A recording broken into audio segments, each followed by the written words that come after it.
I never thought I'd be the kind of person to destroy my own family, but then again, I never thought my father would watch my 8-year-old son scream in agony and call it a lesson either. The smell of charred meat and gunpowder still haunts me sometimes. Not the kind you get from a backyard barbecue, though that's where it started. No, this is the smell of burned flesh, of a child's innocence seared away on a hot grill while adults stood by and watched, while they blamed him for his own pain. Let me take you back to that 4th of July, the day everything changed.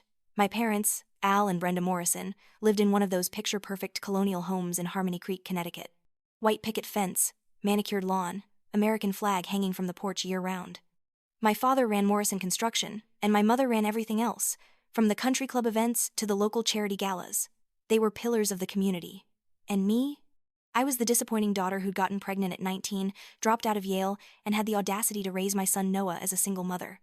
I worked 2 jobs, barely scraping by in a cramped apartment in New Haven. My sister Tiffany had done everything right in their eyes. She'd finished college, married a lawyer, worked in real estate. She was the golden child, and I was the cautionary tale. Still, I tried. I showed up to family events even when I had to pick up extra shifts to afford the gas money.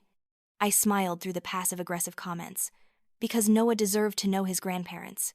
Because some small, desperate part of me still craved their approval.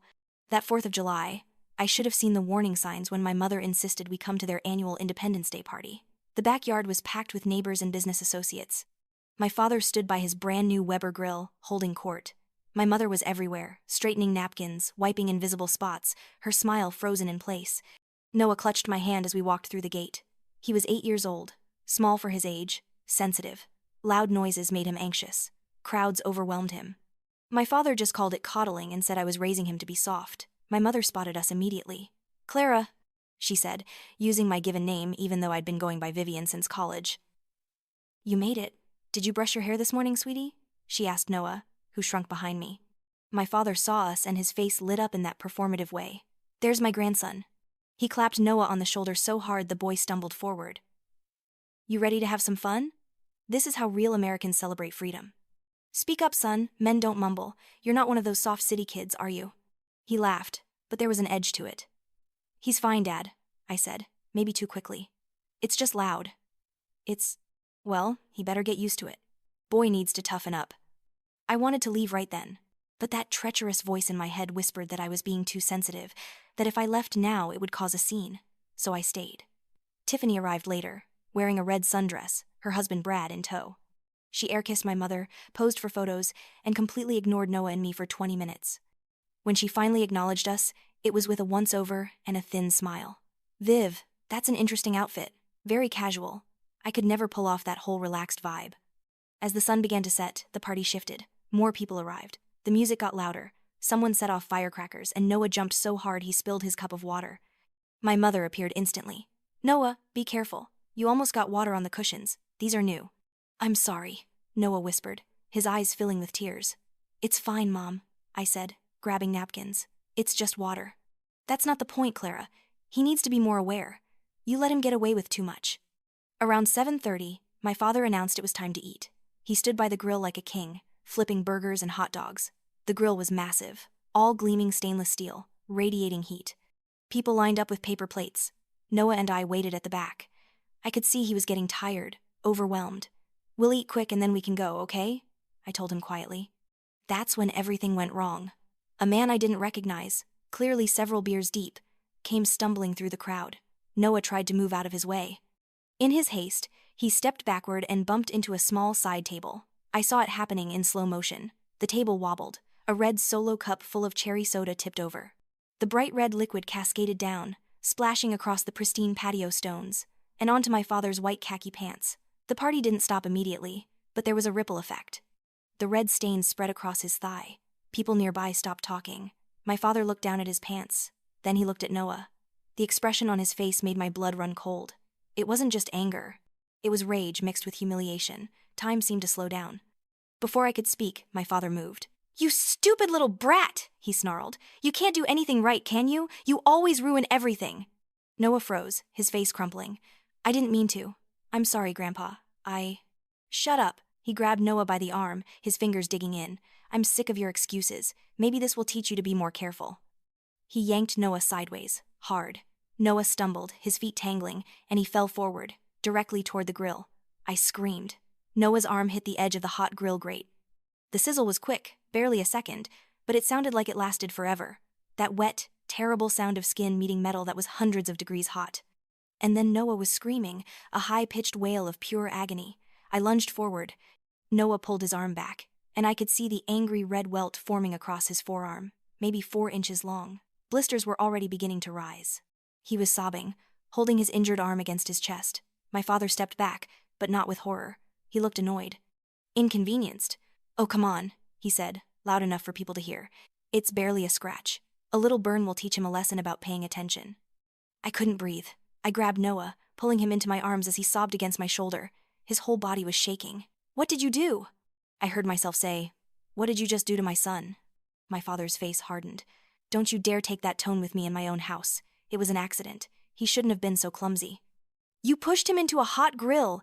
He's 8 years old and you hurt him." "I did no such thing," he tripped. "You're overreacting, as usual." I looked around wildly, hoping someone would back me up. But the crowd of friends and neighbors all looked away. Some looked uncomfortable. Others looked judgmental, as if I was the one causing a scene. My mother appeared. "Clara, lower your voice. You're making a scene. People are watching." "People should be watching," he hurt Noah. "It was an accident," my mother hissed. "And you're embarrassing this family. Look what you're doing to your father. This is supposed to be his night." I stared at her, at this woman who'd given birth to me, and I saw nothing.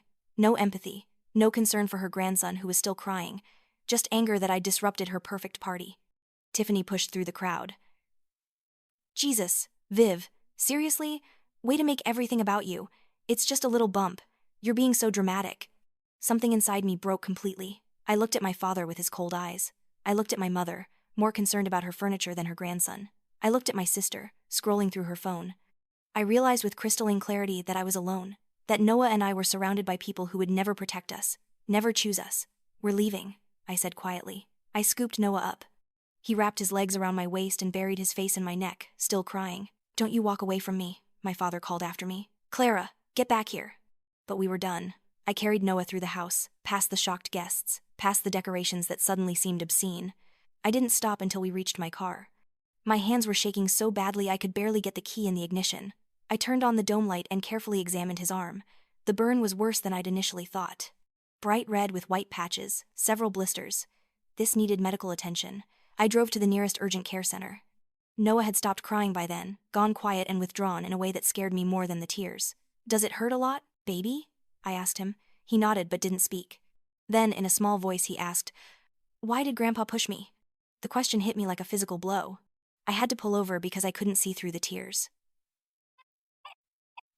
"I don't know, sweetheart," I said, my voice breaking. "I don't know." At the urgent care center, a kind nurse took us back immediately. The doctor examined the burn carefully. "Second-degree burn," he said grimly. "How did this happen?" I told him everything. He listened without interrupting, occasionally making notes. "I'm going to document this thoroughly," he said. "You'll get a full report. Keep it somewhere safe." They cleaned and dressed Noah's wound, gave him pain medication, and sent us home with instructions. I asked for a copy of the medical report. The nurse printed it out and handed it to me in a manila envelope. It was after 10 when we got back to our apartment. I helped Noah change into his pajamas and tucked him into bed. "Mom?" he said as I was about to leave. "Yeah, baby? Are we going back to Grandma and Grandpa's house?" I thought about all the times I'd made excuses for them, all the times I'd convinced Noah to give them another chance. "No," I said firmly. "No, we're not." He nodded, relief washing over his face. After he fell asleep, I sat on my couch and let myself feel everything. The rage, the grief, the shame that it had taken my son being physically hurt for me to finally see what had been happening. My phone buzzed. A text from my mother. "You really embarrassed us tonight. You owe your father an apology." Not "How is Noah?" Not "Is he okay?" An apology. They wanted an apology from me. I didn't respond. Instead, I opened Instagram. Tiffany had already posted. A carousel of photos from the party, smiling faces, platters of food. The caption read, "Perfect 4th of July with my favorite people. So blessed to have such an amazing family. Number family first, number blessed." Not a single mention of Noah. I scrolled through her stories. More photos, more videos, and then I found it. A short clip, maybe 10 seconds long. The angle was bad, just a random shot of the crowd, but the audio was crystal clear. Noah's scream, that terrible pain-filled scream. And my father's voice, cold and dismissive. "It's barely a scratch. A little burn will teach him a lesson. My mother's voice, Clara, lower your voice. You're embarrassing this family. It was all there. Everything I needed. I saved the video before my sister could delete it, downloading it and backing it up to 3 different cloud services. Then I sent Tiffany a text. Noah has a second-degree burn. He needed medical treatment. The reply came within minutes. Oh, please, Viv. Don't be so dramatic. He probably barely felt it. Dad was just trying to teach him to be more careful. You totally overreacted and ruined Mom's party. So selfish. I took screenshots. Then I backed those up too. I didn't sleep that night. I sat with my laptop and started researching. I looked up everything about my father's construction company. On the surface, everything looked legitimate. But when I dug deeper, I started finding things. Little inconsistencies in permit records. Projects that had taken twice as long as promised. Code violations that had somehow been dismissed. Nothing concrete enough to prove wrongdoing, but enough to raise questions, enough to plant seeds of doubt. I learned that the Harmony Creek Community Center project was scheduled to be announced at the town's annual fundraising gala in September. My mother was the chair of the planning committee. My father was being honored as Citizen of the Year. Citizen of the Year, the man who'd hurt his own grandson, something cold and sharp crystallized in my chest. Over the next 2 months, I became someone I didn't recognize, someone focused, someone with purpose. I gathered information, the medical report from Noah's burn, the video from the party, the screenshots of Tiffany's texts. I started a file documenting years of smaller incidents I'd brushed off. I reached out to people who'd worked for my father's company. Using my maiden name and claiming to be a researcher, I conducted informal interviews. Most sang his praises. But a few hinted at corners being cut, about pressure to use cheaper materials than what clients had paid for. I contacted a reporter named James Chen who worked for a newspaper in the next county over. I told him I had information about a construction company bidding on a major public project that he might find interesting, and I planned. The fundraising gala was scheduled for September 17th at the Riverside Golf Club.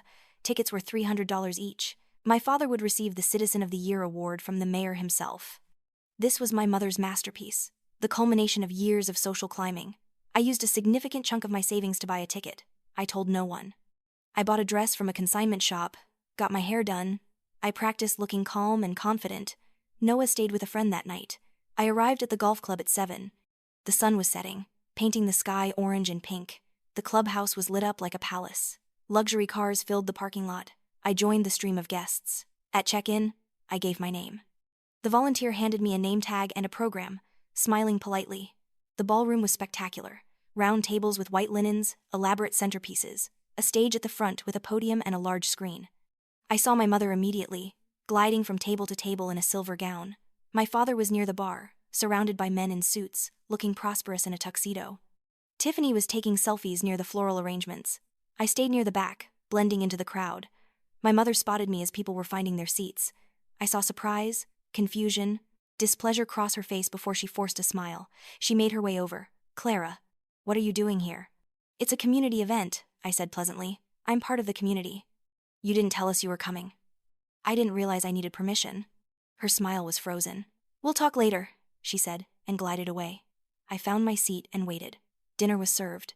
I pushed food around on my plate, too nervous to eat. James Chen was seated near the side of the room with his photographer. After dinner, the awards ceremony began. Several people received recognition. The audience applauded politely. Finally, the mayor took the podium. And now we come to our most prestigious award of the evening. The Citizen of the Year award recognizes an individual who embodies the spirit of Harmony Creek.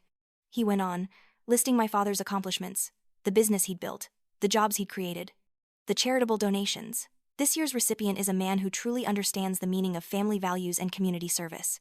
Please join me in welcoming Al Morrison, our Citizen of the Year. The room erupted in applause. My father stood, waving humbly. He walked to the stage, shook the mayor's hand, accepted a crystal plaque. He stood behind the podium and began his speech. Thank you. This is truly an honor. When I started Morrison Construction 25 years ago, I had a simple philosophy: build things that last. Build things you can be proud of. People nodded approvingly, but more than that, I believe in family values. I believe in teaching our children, our grandchildren, the importance of hard work, integrity, and yes, discipline. The young people today need strong role models. They need to learn that actions have consequences. I stood up. In the middle of his sentence, I stood and began walking toward the stage. People turned to look. A murmur went through the crowd. My father faltered. I'd arranged this part carefully. There was a young man named Danny who worked the audiovisual equipment. He'd worked for my father the previous summer, and my father had refused to pay him for 2 weeks of work. When I'd approached Danny and explained what I needed, he'd agreed immediately. As I walked toward the stage, Danny took control of the presentation screen behind my father. The Harmony Creek logo disappeared. My father saw me approaching. His face went red, then white. I took the microphone stand positioned off to the side. I spoke clearly. "I'm sorry to interrupt, but I think before we celebrate this year's Citizen of the Year, people should know exactly what kind of family values he practices."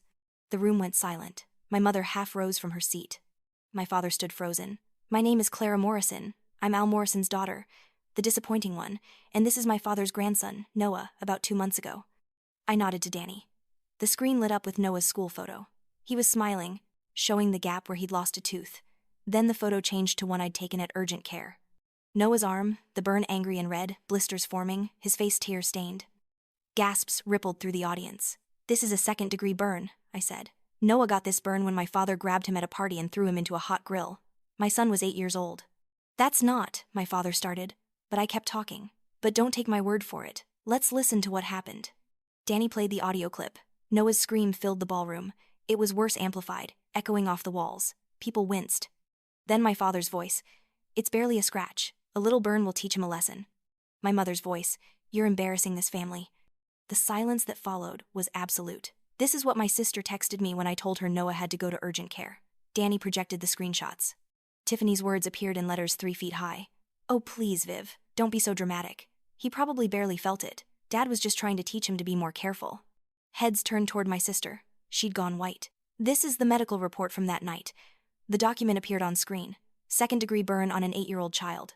The doctor who treated him documented everything very carefully.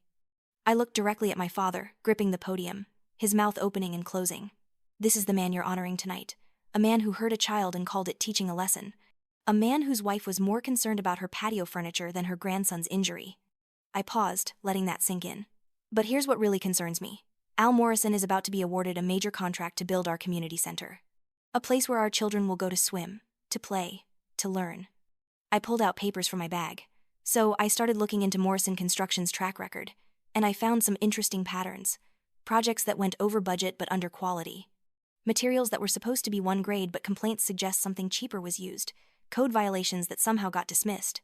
I looked around the room, making eye contact with the mayor, with the town council members. A man who's willing to hurt his own grandchild and call it discipline, who's willing to prioritize his ego over a child's safety, what else is he willing to compromise on? If he'll cut corners on family, will he cut corners on our community center? Shouldn't we be asking that question before we give him millions of dollars to build a place where our children will spend their time? The room erupted. People were shouting questions. The mayor was trying to restore order. My father was yelling something, but the microphone had been cut off. My mother was crying, her makeup running. Tiffany had disappeared. James Chen was moving through the crowd with his photographer, recording everything. I walked off the stage and headed for the exit. Several people tried to stop me, but I kept moving. As I reached the door, I heard my mother's voice behind me, desperate and angry. "Clara, you come back here. You've destroyed us." I turned back one last time. She was standing in the middle of the ballroom, her gown rumpled, her hair falling, mascara streaking. "No, Mom," I said quietly. "I didn't destroy this family. I just stopped pretending it was something it never was." Then I walked out into the September night, got in my car, and drove away. The aftermath was swift and brutal. By the next morning, the story had spread through Harmony Creek like wildfire. James Chen's article ran with the headline, "Citizen of the Year Award Ceremony Disrupted by Allegations of Child Abuse." Someone leaked the video to social media, and it went viral locally. The town council announced they were conducting a thorough review of Morrison Construction's bid. They also opened an investigation into the company's past work. What they found was a pattern. Not massive fraud, but a consistent tendency to maximize profit by minimizing cost. Materials that met the bare minimum of code requirements rather than what had been promised. The community center contract was awarded to a competitor. Several existing clients launched audits. 2 filed lawsuits. Within a month, the company had lost 70% of its business. My mother's social reign ended overnight. She resigned from the planning committee. The country club quietly suggested their membership wouldn't be renewed. Invitations stopped coming. Tiffany's real estate company let her go 3 weeks later. Brad filed for divorce 2 months later. My father tried to fight back, claiming I was mentally unstable, that I'd manufactured evidence. But by then, too many other voices had joined the chorus. Former employees, neighbors, even some of his golf buddies quietly distanced themselves. I didn't watch it all unfold up close. Noah and I stayed in our apartment, and I watched from a distance as the empire collapsed. I felt strangely empty about it. Not triumphant, not guilty, just empty. Noah's burn healed slowly. The physical scar faded to a thin white line. The emotional scars took longer. He had nightmares for a while. We started seeing a child psychologist. And slowly, week by week, he got better. I expected to hear from my family, angry calls, threatening letters, but there was nothing for months, just silence. Then, in December, 4 months after the gala, I received an email from my mother. "Clara, I don't know if you realize what you've done. Your father and I have lost everything. The business is bankrupt. We had to sell the house. We're living in a rental condo now. Tiffany is struggling. Her marriage ended. She lost her job. She's depressed. Your father's health is failing. The stress has been too much. He's on medication for his blood pressure. I know you were angry about what happened with Noah, but did one small incident really warrant this level of revenge? We're your family, Clara. Blood should mean something. We need help, financial help, just until your father can get back on his feet. After everything we've done for you, surely you can do this one thing. Please, Clara. We're desperate. Mom?" I read it 3 times. Each time, I expected to feel something different. Guilt, pity, anger. But all I felt was that same, strange emptiness. And then, slowly, something else. A kind of peace. My mother's email was everything I'd expected and nothing I'd hoped for. Even now, she still thought what happened to Noah was one small incident. She still thought exposing the truth was revenge rather than protection. She couldn't acknowledge what they'd done wrong, only what I'd done to them. She was asking for money, not forgiveness, not reconciliation, not to meet her grandson and make amends. Just money. "After everything we've done for you," she'd written. As if feeding and clothing your child was some extraordinary sacrifice that purchased eternal compliance. I got up and poured my cold coffee down the sink. I made a fresh cup. I stood at the window of our apartment and looked out at the gray December sky. Noah would be home from school in a few hours. We'd probably have spaghetti for dinner. Maybe we'd watch a movie together. He'd been laughing more lately. His teacher said he was doing better in class. We had a small Christmas tree in the corner, a real one that had cost $30. Noah had decorated it with construction paper ornaments and cheap baubles from the dollar store. It was lopsided and sparse, and it was the most beautiful tree I'd ever seen because there was no one criticizing our choices. I opened my laptop and pulled up my mother's email. I clicked reply and typed, "No." That was all. Just that one word. I sent it before I could second-guess myself. Then I dragged the email to trash and emptied it. I blocked my mother's email address. I blocked every email address associated with my family. I wasn't angry anymore. I wasn't sad. I was just done. They wanted me to feel guilty. They wanted me to believe their suffering was my fault. But I hadn't destroyed them. They'd destroyed themselves, year after year, choice after choice, prioritizing image over substance, pride over compassion, control over love. I'd just turned on the lights. What happened after that? The consequences they faced? Those were the natural results of their own actions finally being seen. I'd lived my whole life trying to earn their approval, and in doing so, I'd taught Noah that love was something you had to earn, that family could hurt you, and you just had to take it. That stopped the night my father pushed my son into a grill and called it a lesson. That stopped when I looked into Noah's confused, betrayed eyes and realized I had a choice. I could keep sacrificing my child on the altar of family loyalty, or I could protect him. I chose him. I would always choose him. The months turned into years. Winter gave way to spring. Noah turned 9. We had a small party at our apartment with 3 of his school friends. We ate pizza and cake. When I gave him a used skateboard I'd found at a thrift store, he hugged me so tight I could barely breathe. "Best birthday ever," he said, and he meant it. I got a promotion at the dental office. Just a small one, but it meant I could cut back on my evening shifts. It meant I could be home more when Noah needed me. I started therapy. Not because I felt guilty about what I'd done, but because I needed to understand why it had taken me so long to do it. My therapist helped me see patterns I'd been blind to. "You were taught that love is conditional," she said during one session, "that you had to earn it by being convenient, by not making waves. That's not love. That's control." In June, almost a year after that 4th of July, Noah and I moved to a slightly bigger apartment. 2 bedrooms so Noah could have his own space. A small balcony where I could keep plants. The day we moved in, Noah stood in the middle of his new room and spun in a slow circle. "This is all mine?" he asked. "All yours, baby. And Grandma and Grandpa don't know where we live?" "No, and they never will." He nodded, satisfied. Good. Life became, for the first time in years, blessedly ordinary. School days and homework, playdates and soccer practice. The normal rhythm of a normal life. I didn't think about my family much anymore. They'd become like a story I'd once heard.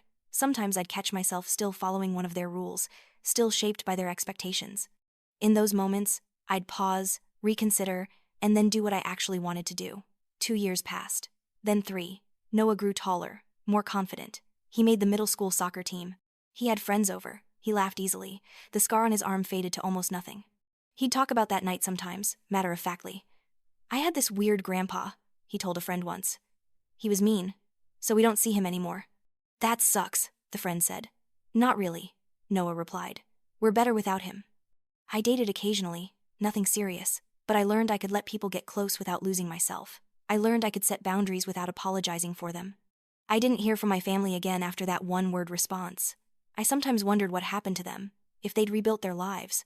Mostly I didn't think about them at all.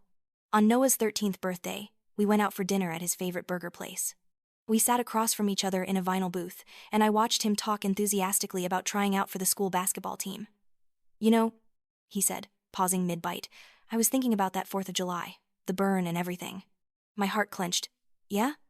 I'm glad we left. Like, I know it sucked at the time, and I know sometimes money's tight, but I like our life. I like that it's just us." "Me too, baby." "And Mom? I'm glad you protected me. I know it was hard, but you did the right thing." I had to look away, blinking hard. "Thanks, Noah." "No, I mean it. Some of the kids at school, their families are kind of messed up, and they just deal with it. But you didn't make me do that. You didn't make me keep going back to people who hurt me. So, thank you." I reached across the table and took his hand. "I love you, more than anything in this world." "I know," he grinned. "Can I get dessert?" "Absolutely." That night, after Noah went to bed, I stood on our small balcony and looked up at the stars, barely visible through the light pollution. I thought about that scared young woman I'd been, desperate for approval, willing to tolerate anything to maintain a connection with people who'd never really valued her. I thought about the day I'd finally said enough. The day I'd chosen my son over my family of origin. The day I'd lit a match and let their carefully constructed house of cards burn.